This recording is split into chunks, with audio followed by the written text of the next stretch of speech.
Hey everyone, welcome to day 5. Now, hope you enjoyed the exercise on writing your unique professional value statement. And it is a great segue into how you position yourself very strategically in the marketplace.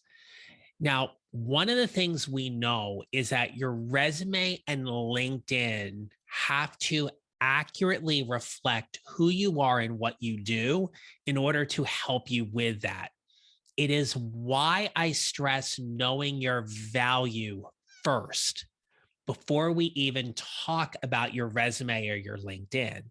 Now that you're clearer, notice I didn't say clear, but you're clearer about where your unique professional value is. That needs to be communicated in your resume and your LinkedIn. So, over the next couple of days, we're going to talk about your resume and LinkedIn, and today, specifically your resume. I want to be clear, I am not an expert resume writer. I do certainly review my clients' resumes, and when appropriate, I make a recommendation to have them professionally written. My dear friend and coach colleague, Portia Parker Griffin from Fly High Coaching, who was kind enough to review the resume section in my book, is the person who I currently refer all of my resume writing to. I love what she does, and I love how she and her team help my clients get a professionally written resume that is aligned to the job posting to give them the best chances of clearing the applicant tracking system without having to break the bank. So if you're interested in a referral about getting your resume professionally written, put a note in the comments or message me directly, and I'm happy to give that to you. And certainly let her know that you read the book or you were part of the challenge, and that's how you're coming over to her. So all good there. But I do have a before and after example that I'm going to share with you today. And understandably, I've redacted some personal information, even though I have permission to use the before and after. But I want you to see where a little tweaks or updates to your resume are going to make a huge difference. Okay. The person that we're going to talk about today and looking at their resume is a mid-career mathematics educator and test development specialist. She has an amazing background in assessment and working on projects for an educational assessment company. And given my background as a math teacher, I thought this was a good example to use because you'll see some really big before and afters here. And hopefully you'll be able to take these and pull them along to your resume as well. Okay.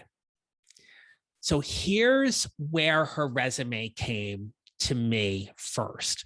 So very simple heading, name, address, phone number, and then we have this career objective. Math teacher with 21 years of experience educating students and mentoring educators through professional development and 7 years working with a not-for-profit organization, developing state math assessments for grades 3 through 12 while promoting teamwork and managing high-quality deliverables. Currently pursuing a position where I can contribute my knowledge and expertise in standards assessment and classroom instruction to have a positive impact on math education. Okay. It's not bad. But career objective is outdated terminology. We want to say something about a professional profile or a professional summary.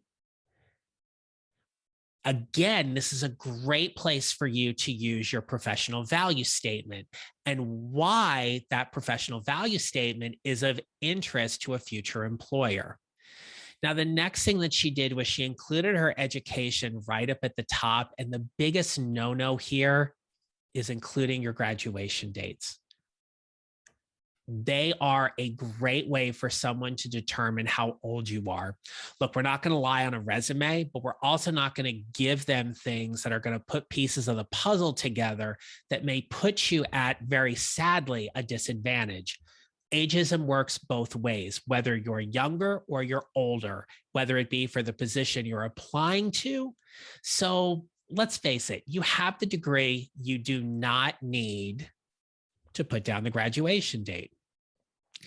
As we look through the rest of her resume, what you'll see here is it's very much a job duty or job description type of resume. It is the biggest mistake people make on resumes where they just list the things that they did. As a mid-career professional, you've done more than enough where I want to know what you did, specifically in terms of the impact that you made, right? Where did you save the company money? Where did you lead a certain project of scope, depth, breadth, budget, number of people on the team? All of the verbs here are pretty basic. Write, review, edit, revise, create, oversee, manage. Now we're starting getting into some more leadership type descriptions. Problem solve and communicate effectively. Honestly, you should be doing that anyway. I wouldn't necessarily waste space on a resume to isolate that. I'd rather see that in terms of a description around a project or a specific work you did that can demonstrate the impact you made because of it, right? Taught, coached, developed, right? Created again, provided staff development. Provided and led are two different things. Be wary of the verbs you use, right? Make sure you're using the verb that is of most impact. You'll also notice that the resume here goes to 1993. We go almost 20 years back. Typically, the rule of thumb that we follow is 10 years of work experience, no more than 15. And unless work experience that you've previously done is relevant to the job you're applying to, don't include it. So the benchmark is typically 10%, 10 years rather. So you see certifications, professional affiliations, volunteer interests, all good things, right? I mean, we get a nice impression of this candidate. It doesn't make her stand out in any way. So what she and I did was we talked a lot about her resume, what she was looking to do, what things needed to be highlighted or called out. And then we engaged the resume writer in updating the resume. And this is what we ended up creating.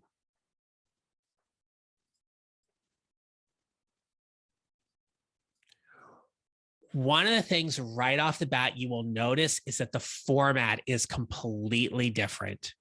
Okay, right. So this would be where her name would be. We have a title. And notice the word specialist. We're using a title to land very strategically in the marketplace.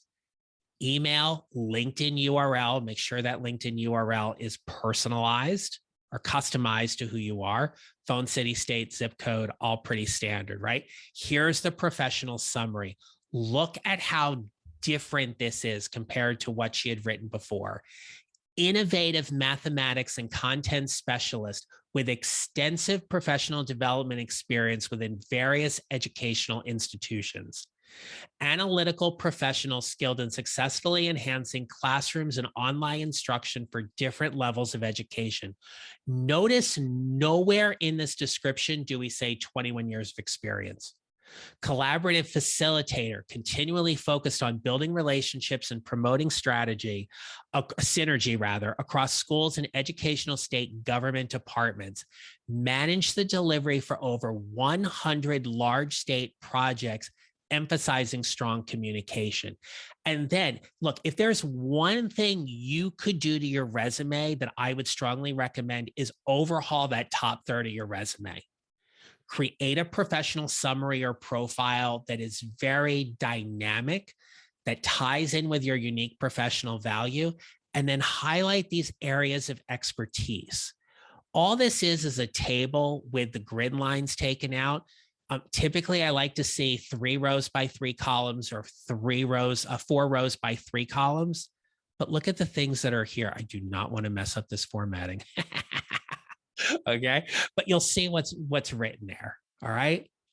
And these are things that if you go back to day 3, when we talked about your strengths, this is where they should be. They should be here in your resume.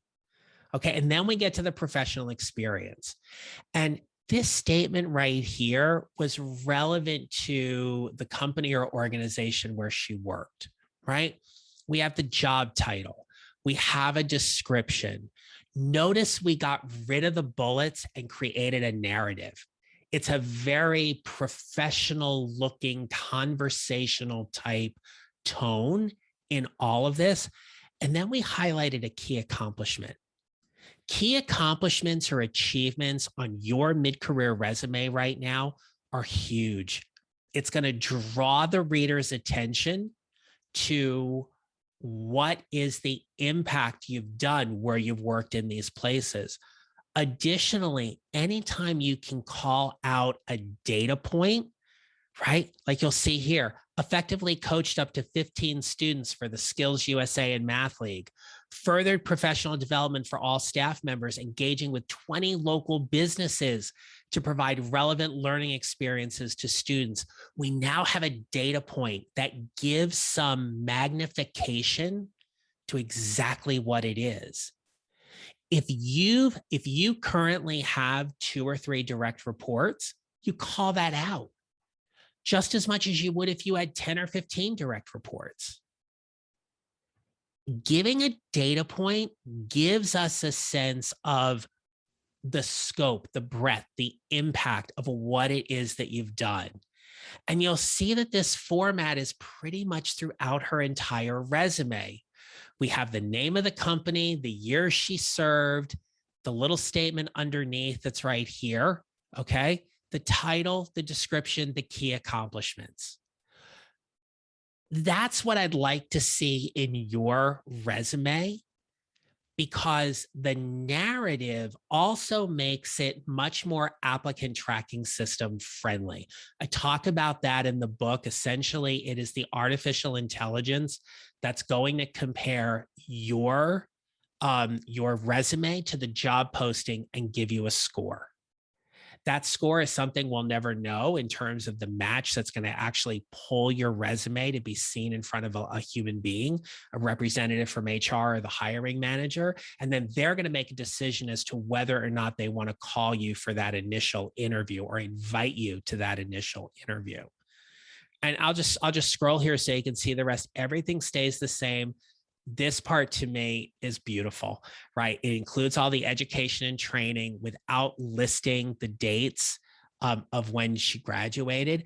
And yes, there was a decision here to not include the volunteer work because it wasn't adding anything to the overall profile of her resume. And we also didn't want to take up real estate that would detract from other things that would give her a better chance of clearing the applicant tracking system. I will say that what we did was find ways to include the volunteer experience in her cover letter and in her networking and interviewing responses because that was really important to her. So here is your challenge for today. All I want you to do is, one, find your resume. If you haven't found, you don't know where it is, it's okay. Find your resume and just look at the top third of it. Work on creating that narrative professional profile or summary, and then list out the areas of expertise for us. You don't have to upload the entire resume, but if you want to upload it into the private Facebook group, we can all certainly weigh in and give some suggestions or thoughts on it.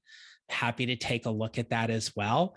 But it's this is a task. This is one that, again, like yesterday, may take you a little bit more time, but it is something which is certainly going to pay off some dividends. Now, I will restate this again. I am a firm believer in getting your resume professionally written.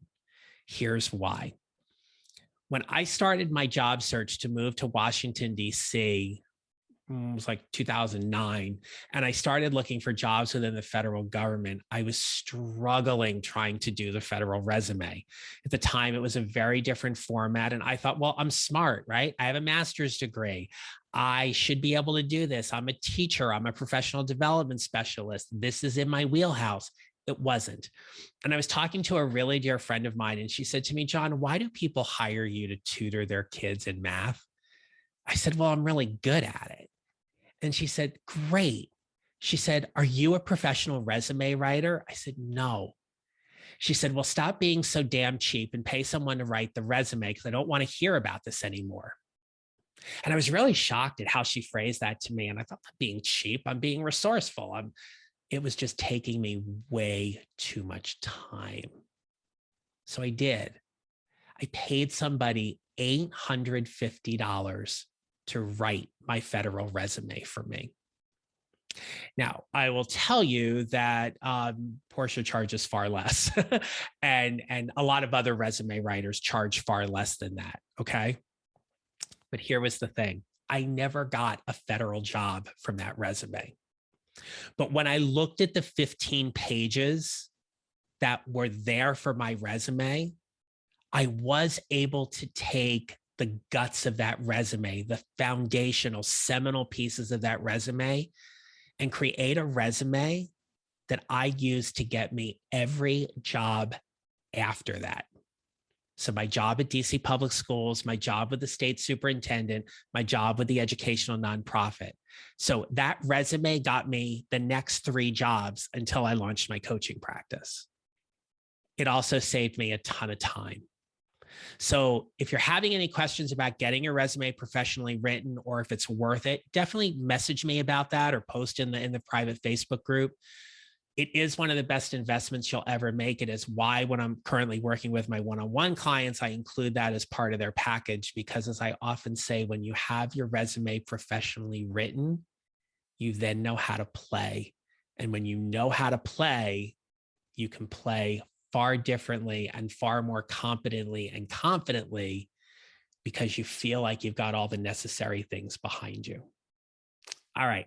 So again, the challenge is update the top 30 of your resume, write that professional summary, and list out your areas of strength and expertise. Talk to you tomorrow. Have a great rest of your day.